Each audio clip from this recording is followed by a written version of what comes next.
Hello दोस्तों, स्वागत है आज फिर से आपका हमारे अपने यूट्यूब चैनल पे। आज हमारा डे 14 है। डे 13 हमारा कंप्लीट हो चुका है। दैट मीन्स 65 क्वेश्चन हमने अभी तक कर लिए हैं। आज हम 66 से लेकर 70 क्वेश्चंस देखेंगे।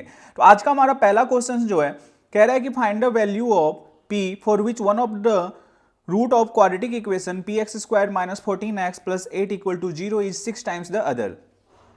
हमारे पास ये क्वाड्रेटिक इक्वेशन दिया हुआ है, P X square minus 14x plus 8 equal to 0।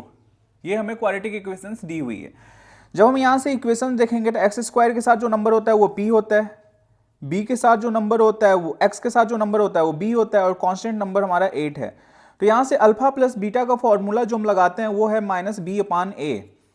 तो b क्या है यहाँ पे -14, और यहाँ माइनस ऑलरेडी है तो माइनस और माइनस प्लस हो गया, a की वैल्यू p आ गई।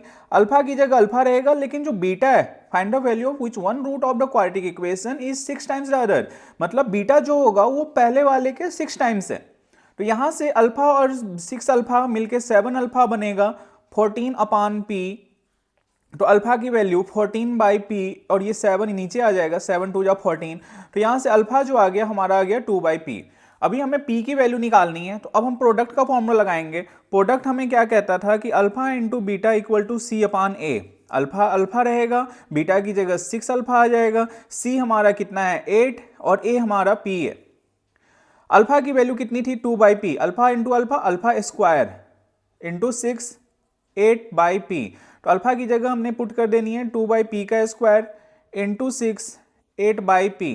2 टू जा 4, पी का स्क्वायर इंटू 6 8 बाई पी। एक पी कैंसिल हो गया, तो p इक्वल टू अब यहाँ पे क्या आएगा 4 इंटू 6 24 डिवाइड बाई 8, 8 थ्री जा 24। तो p की वैल्यू यहाँ से आ गई 3। यही हमें इसमें निकालना था। अब हमारा अगला क्वेश्चन जो है 67, ये क्या कह रहा है, two different dice are thrown together, find the probability of the number obtain have even sum and even product. तो पहले दो डाइस थ्रोन एक साथ कर रहे हैं, तो इसकी क्या क्या पॉसिबिलिटी हो सकती है। तो पहले हमने वो सारे लिख लेनी है। 1 के साथ स्टार्ट होगा 1 1 1 2 1 3 1 4 1 5 1 6। फिर 2 के साथ स्टार्ट होगा 2 1 2 2 2 3 2 4 2 5 2 6। 3 के स्टार्ट होगा 3 1 3 2 3 3 3 4 3 5 3 6। 4 के स्टार्ट होगा 4 1 4 2 4 3 4 4 4 5 4 6। 5 के साथ स्टार्ट होगा 5 1 5 2 5 3 5 4 5 5 5 6। 6 के साथ स्टार्ट होगा 6 1 6 2 6 3 6 4 6 5 6 6। तो ये सारे नंबर्स हमारे स्टार्ट हो गए, पॉसिबिलिटी आ गई। अब हमें क्या निकालना था इसमें, इवन सम। तो नंबर को सम करेंगे और देखेंगे इवन कहाँ रहा है। तो 1 + 1 2, एक हमारा ये इवन हो गया। 2 + 1 3 होगा नहीं, 3 + 1 4, 5 + 1 6, 2 और 2 4, 4 और 2 6, 6 और 2 8, 3 और 1 4, 3 3 6, 3 और 5, 4 और 2 4 4 4 6, 5 1 5 3 5 5 6 2 6 4 6 6। मतलब हर में 3 3 नंबर आ रहे थे। तो टोटल 1 2 3 4 5 6, तो 6 3 जा 18 नंबर आ गए। तो इवन सम जब हमें निकालनी प्रोबेबिलिटी फर्स्ट केस में, तो इवन सम टोटल कितना नंबर आया 18। टोटल कितने थे 36। 18 1 जा 18, 18 2 जा 36। तो इसकी पॉसिबिलिटी आ जाएगी 1/2। सेकेंड पार्ट हमें कह रहा है कि इवन प्रोडक्ट, मतलब अब हम मल्टीप्लाई करेंगे और देखेंगे मल्टीप्लाई करने के बाद इवन आ रहा है कि नहीं। 1 1 जा 1 नहीं, 2 1 जा 2, एक ये आ रहा है, इसको हम क्रॉस से डिनोट करते हैं। 4 1 3 1 जा 3 नहीं, 4 1 जा 4, 5 1 जा 5 नहीं, 6 1 जा 6, 2 1 जा 2, 2 2 जा 4, 2 3 जा 6, 2 4 जा 8, 2 5 जा 10, 2 6 जा 12, 3 1 जा 3 नहीं, 3 2 जा 6, 3 3 जा 9, 3 4 जा 12, 3 5 जा 15, ये नहीं होगा, 3 6 जा 18, 4 1 जा 4, 4 2 जा 8, 4 3 जा 12, 4 4 जा 16, 4 5 जा 20, 4 6 जा 24, 5 जा 5 नहीं होगा, 5 2 जा 10, 5 3 जा 15 नहीं होगा, 5 4 जा 20, होगा, 5 5 जा 25 नहीं होगा, 5 6 जा 30 होगा, 6 1 जा 6, 6 2 जा 12, 6 3 जा 18, 6 4 जा 24, 6 5 जा 30, 6 6 जा 36। तो इसमें हम ऊपर वाले नंबर में कितने आ रहे हैं, 1 2 और 3, और इसमें सारे तो टोटल 6 नंबर थे, 6 और 3 9, 9 और 3 12, 12 और 6 18, 18 और 3 21, 21 और 6 27। तो इसमें टोटल नंबर हमारे पास आ गए 27 अपान 36। तो 9 3 जा 27, 9 4 जा 36, तो 3/4 इसका आंसर आ गया। तो इस टाइप के क्वेश्चंस आपको 2 डाइस से देखने को मिलेंगे, तो आपको इसके लिए प्रिपेयर रहना है कि क्वेश्चन हमें अटेम्प्ट कैसे करनी है। अब क्वेश्चन नंबर 62 आते हैं। यहाँ पे कह रहा है कि prove that tangent at any end point of a diameter of circle are parallel to each other. तो हम क्या करेंगे, एक सर्कल बनाते हैं, एक डायमीटर लेते हैं जो सेंटर से जाता है, और ये टेंजेंट जो जा रही है, टेंजेंट हमें पता है जो सर्कल को एक पॉइंट पे टच करता है, दूसरा टेंजेंट दोनों डायमीटर के एंड पे हमने टेंजेंट ड्रॉ कर लिया।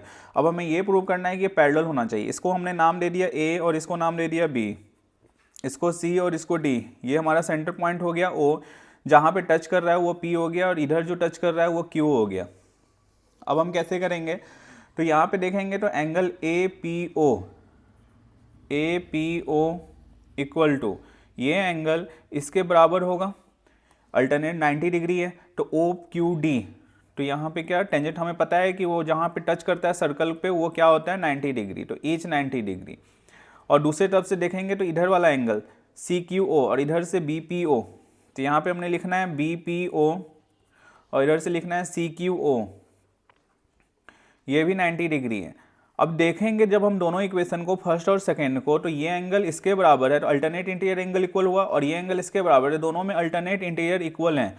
तो जब अल्टरनेट इंटीरियर एंगल्स इक्वल होता है, alternate interior angles are equal, तो हम उस लाइन को क्या बोलते हैं, पैरेलल है। तो इस हिसाब से हम बोल सकते हैं कि हमारा ए बी जो होगा वो सी डी के क्या होगा, पैरेलल। बिल्कुल बेसिक क्वेश्चन, 2 मार्क्स में 3 मार्क्स में क्वेश्चन में आपको दिखेगा ये सर्कल का। अब क्वेश्चन नंबर हम 69 पे आते हैं। तो 69 पे हमें अब इस क्वेश्चन में क्या गिवन है उस हिसाब से हम इस क्वेश्चन को अटेम्प्ट करेंगे। तो इस क्वेश्चन में जब हम देख रहे हैं तो if mth term of an AP, mth term दिया हुआ है एपी का कितना 1/n, और nth टर्म दिया हुआ है AP का 1/m, find the sum of mn terms. तो mth टर्म हम देखते हैं, तो जब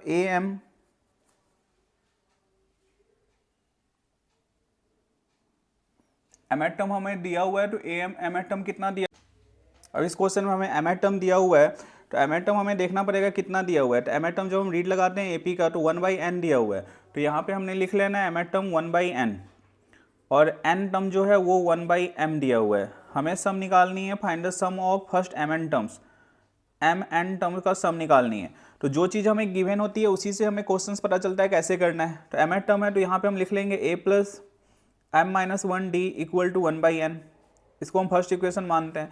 nth टर्म दिया हुआ है, तो इसको हम लिख सकते हैं an-1d इक्वल टू 1/m, इसको सेकेंड मानते हैं। दोनों को जब हम एक जगह लिखते हैं am-1d इक्वल टू 1/n, इसको नीचे ले आएंगे n-1d equal to 1/m, minus minus और माइनस ये कैंसिल हो गया, m-1 माइनस ये वाला आएगा तो n, और माइनस माइनस प्लस 1, यहाँ पे d आ गया, यहाँ से 1/n माइनस 1/m, तो यहाँ पे देखोगे प्लस 1 और ये कैंसिल हो गया, यहाँ पे बचा m-n equal to d, n का एलसीएम लेंगे तो mn, m इधर आएगा n, तो m-n कैंसिल, तो यहाँ से d की वैल्यू जो आ जाएगी हमारे पास वो आ रही है 1/mn, d आ गई। हम किसी एक में पुट कर देते हैं, यदि हम इसमें पुट सेकेंड में करते हैं तो a n-1 और d की जगह पे हम पुट कर दे रहे हैं इसको 1/mn, यहाँ पे 1/m था,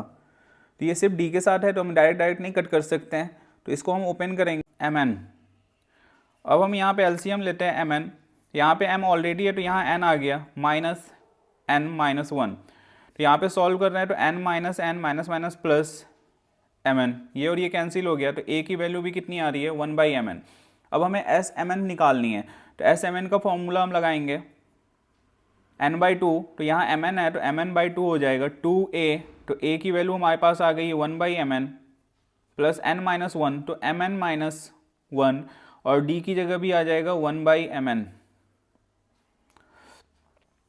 अब यहाँ पे mn बाई 2, 2 1 जा 2 अपान mn, mn माइनस 1 अपान mn, दोनों के नीचे mn है तो mn को हम बाहर निकाल लेते हैं, इंटू 1 बाई mn, यहाँ पे 2 बचा, mn माइनस 1, ये mn कैंसिल हो गया, यहाँ पे 1 बाई 2, ब्रैकेट में 2 में से 1 गया तो 1 बचेगा और प्लस mn, ये हमारा इसका आंसर आ गया है।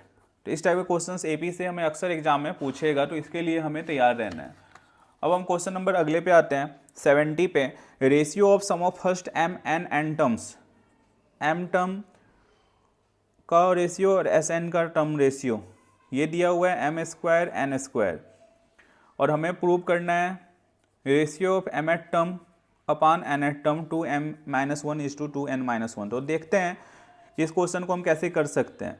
तो एस एम है, तो एस एम का फॉर्मूला लगाएंगे तो m by 2 2a plus m minus 1 d, S N का फॉर्मूला लगाएंगे तो n by 2 2a plus n minus 1 d, m square upon n square, 2 2 cancel, एक m इस m से कैंसिल, एक n इससे कैंसिल, तो अब हमारे पास ये बचा 2a m माइनस 1 d, ये इधर आ जाएगा 2a plus n minus 1 d, 2a plus M D minus D, 2a plus N D minus D.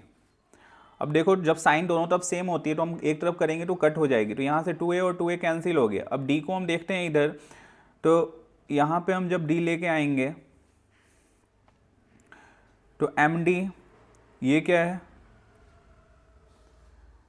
एक चीज़ यहाँ पे छूट चुकी है, तो 2am, तो यहाँ पे n था तो यहाँ पे हमें n लेके आनी है पहले, क्योंकि यहाँ पे एक n रह गया है और यहाँ पे एक m बचा हुआ था तो वो आ जाएगा, तो उस हिसाब से इसकी कटिंग होगी। तो उस हिसाब से कटिंग जब हम करेंगे तो ये आ जाएगा 2an प्लस n अंदर आएगा m माइनस 1 d, इधर से 2am और mn माइनस 1 d। तो अब हम यहाँ पे देखते हैं तो 2an और ये 2am है, तो इधर आके 2am माइनस हो गया, यहाँ पे plus n m minus 1 d था और ये इधर आके m n माइनस 1 d। अब हम आगे इसको लेके जाएंगे तो 2a, अब इसको ब्रैकेट ओपन करते हैं तो यहाँ से ये हमारे पास 2a n minus 2am plus N M D minus N D, उसी तरह से इधर भी M N D minus minus plus M D equal to क्या हो गया 0। अब हम देखते हैं यहाँ पे कटिंग किसकी किसकी हो सकती है, तो ये और ये इसकी कटिंग होगी, और किसकी किसकी कटिंग हो सकती है, इन दोनों में से यदि हम कॉमन निकालते हैं तो क्या कॉमन निकलेगा, 2a यदि हम बाहर करते हैं तो यहाँ n माइनस m आ गया, और इधर से जब हम कटिंग करते हैं तो माइनस लेते हैं बाहर और d बाहर लेते हैं तो n आ गया और यहाँ पे माइनस m आ गया इक्वल टू 0। तो 2a n माइनस m और ये इधर आ जाएगा d n minus m, n minus m n cancel, d की वैल्यू आ गई 2a। अब हम इस फॉर्मूले में, क्योंकि हमें ये रेशियो प्रूव करनी थी, तो इसमें जब आते हैं तो m एट टर्म, तो m एट टर्म मतलब m a plus m minus 1 d divide by a plus n minus 1 d। तो यहाँ पे a की जगह d की जगह हमने 2a पुट कर देनी है, तो a प्लस m माइनस 1 और d की जगह 2a upon a plus n minus 1 d की जगह 2a। अब हम इसको ओपन करेंगे तो क्या होगा, तो a plus 2a into m, 2am minus 2a, a plus 2an minus 2a, तो 2am आगे आ गया और a में से 2a गया तो माइनस a, उसी तरह से 2an माइनस a, तो यहाँ से a कॉमन आ गया 2m माइनस 1 और यहाँ से a कॉमन आ गया 2n माइनस 1, तो a और a कैंसिल, तो यही हमें रेशियो लेके आनी थी 2m minus 1 is to 2n minus 1। तो आपको इस तरह से क्वेश्चन एग्जाम में दिखेंगे, तो इसके लिए आपको प्रिपेयर रहना है। मिलते हैं हम अगले वीडियो में, तब तक के लिए thank you and have a nice day.